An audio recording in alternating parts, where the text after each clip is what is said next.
You're listening to Skeptoid. I'm Brian Dunning from Skeptoid.com. Crop circle jerks.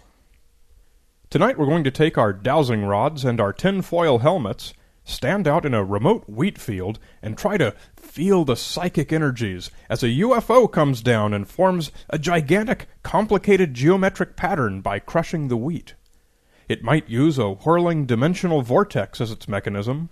It might be ball lightning or some strange effect of the wind. It might be the aliens trying to communicate with us. It might be the Earth herself expressing profundities.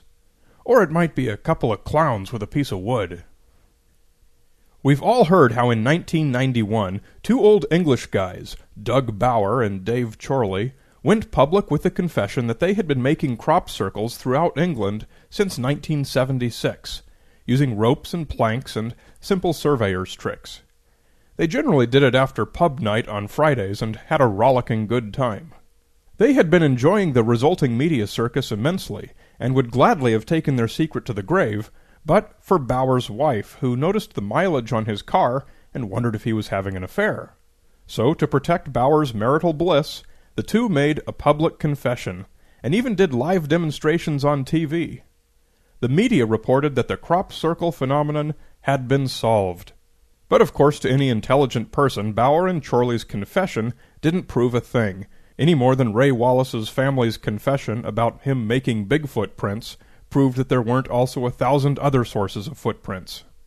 Artist John Lundberg, who formed a group called Circle Makers, has been making many of the most complex and beautiful crop circles ever since the public confession, including many for commercial purposes. Even I made an effort in the late 1980s.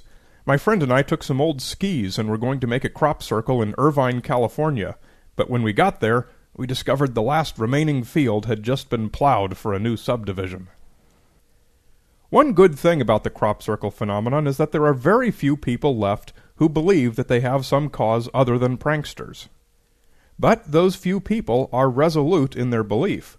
Hoaxing is now so prominent that most of the staunchest crop circle researchers now concede that the vast majority of crop circles are man-made.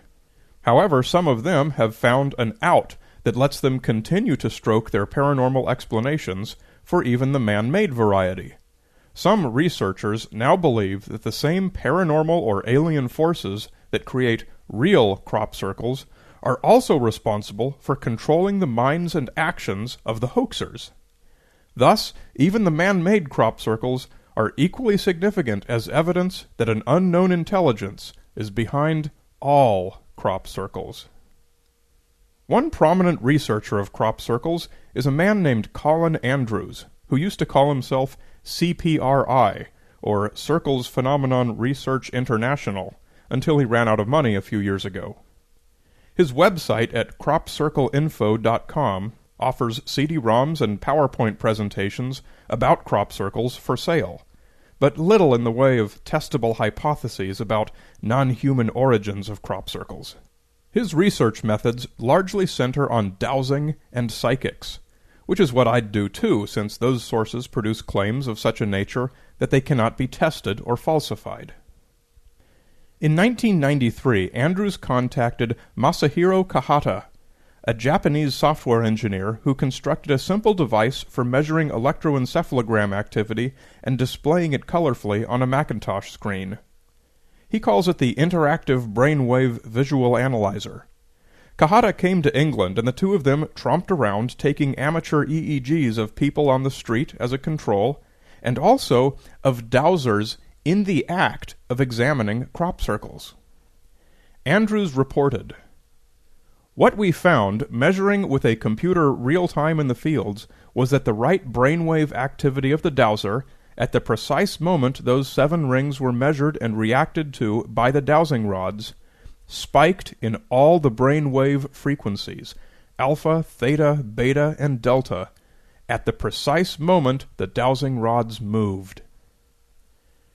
Andrews regards this as hard scientific evidence that the dowsers are reacting to a physical manifestation of the crop circle, though he's vague on what that might be. As it turns out, Kajada had also done similar experiments on his own in the 1970s, when he applied an earlier version of his device to magicians and self-described psychics while they were performing spoon-bending tricks. He got the same results: higher EEG activity during the spoon-bending performances. Was this evidence of an unknown psychic force? Science writer and magic teacher Dorian Sagan, son of Carl Sagan, offered a different conclusion. If there is a tightly correlated increase in mental activity while a psychic is bending spoons, it is probably because he is nervous he is going to get caught. Now I'll grant that most dowsers, especially those who invest the time and money to travel to crop circle sites, are not consciously out to fool anyone, and thus aren't nervous that any deception will be detected. But since dowsing of any kind has never passed any rigorously controlled test, sorry, but it hasn't, and it's well established that many psychics and other mediums are genuinely, but unconsciously, using well-established cognitive phenomena to guide their divinations, sorry, but they are. Honest dowsers are probably genuinely excited every time their dowsing rods move. And genuine excitement is just as good at making an EEG jump as is the state of being nervous. Most neurologists agree that EEGs are useful to a certain point. You can derive basic information from them, but they are too vague to indicate anything complex, like sending telepathic messages. Intense concentration on a pattern, for example, can produce a recognizable signal in some cases. An epileptic seizure throws up a giant spike.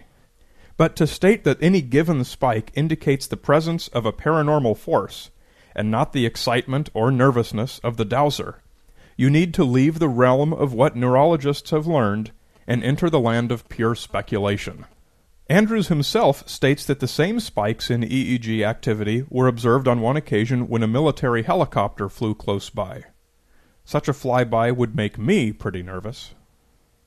So much for dowsing the crop circles. What about their formation?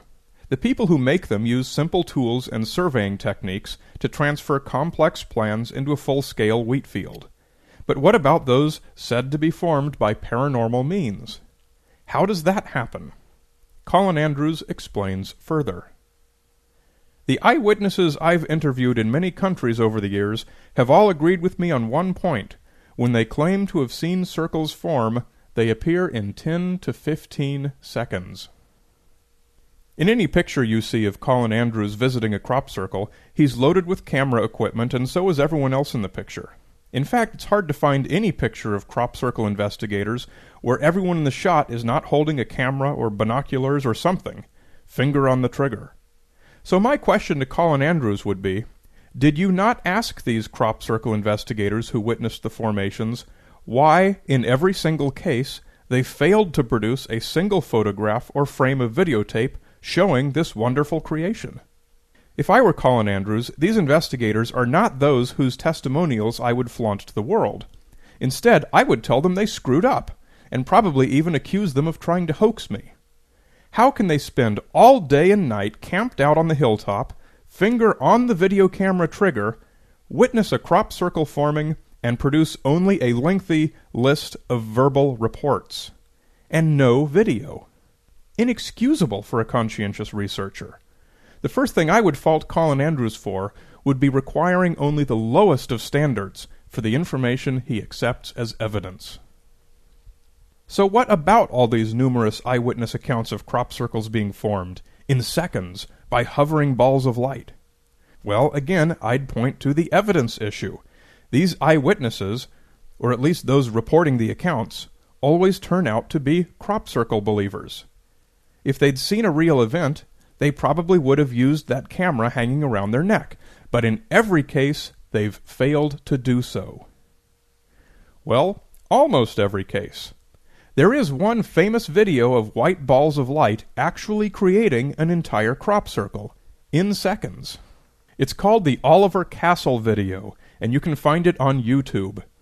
It was made by John Wabe in 1996 or 1997. A partner in a small video production company called First Cut Studio. He took some simple video of the completed crop circle and ran it through their Quantel paint box. In a video subsequently broadcast on the Discovery Channel and on National Geographic, he showed how he rubber-stamped other pieces of the wheat field background to erase the crop circle, and then unerased it bit by bit underneath some flying white dots that he added. He then added some shake and some artificial generation loss to the video, and presto! A great hoax was done. For years it was considered definitive proof by many crop circle believers. But when he finally went public with how he made it, guess what? Few believed him. And many still believe to this day that the video is genuine, and that it's his confession that is the real hoax. Web pages accuse him of earning huge sums of money, government payoffs, for discrediting a genuine video. Even if you read the comments on YouTube, which are, granted, mostly the half-literate and profanity-laced ravings of young people, it's painfully clear that many people cannot be convinced by any evidence that a paranormal phenomenon is not real. And although some prominent crop circle researchers, Colin Andrews among them, do accept that the video is a fake, many do not. Believer websites assert that top video analysts have proven that the Oliver Castle video cannot have been faked. My favorite among these top analysts is Jim Dillato, whom you may remember from Skeptoid episode 41. Dillato is one of the most vocal UFO advocates, and claims to have spent 6 weeks at an underground base for gray aliens outside Dulce, New Mexico. Judge his credibility for yourself. It's an interesting world we live in, where you can tell a group of people that you made a crop circle with a rope, even show them how you did it, and they still insist that an unknown paranormal intelligence did it. You can tell them that 2 + 2 = 4, and they'll insist that it's 5, even after you line up 4 apples for them. You can make a simple hoax video with them sitting at your elbow watching, and they'll conclude the video's real, and you're a paid government stooge. And then they'll put their tinfoil helmet back on. Thanks to all of you who continue to send in great ideas and references for the show. It's a huge workload, as you can imagine, and every little bit helps. Just come to Skeptoid.com and email me with your suggestions. Also, to my numerous detractors, keep on disagreeing with me. Your contributions to the SkepTalk email discussion list and the Skeptoid web forums are what keep the community lively. You're listening to Skeptoid. I'm Brian Dunning from Skeptoid.com.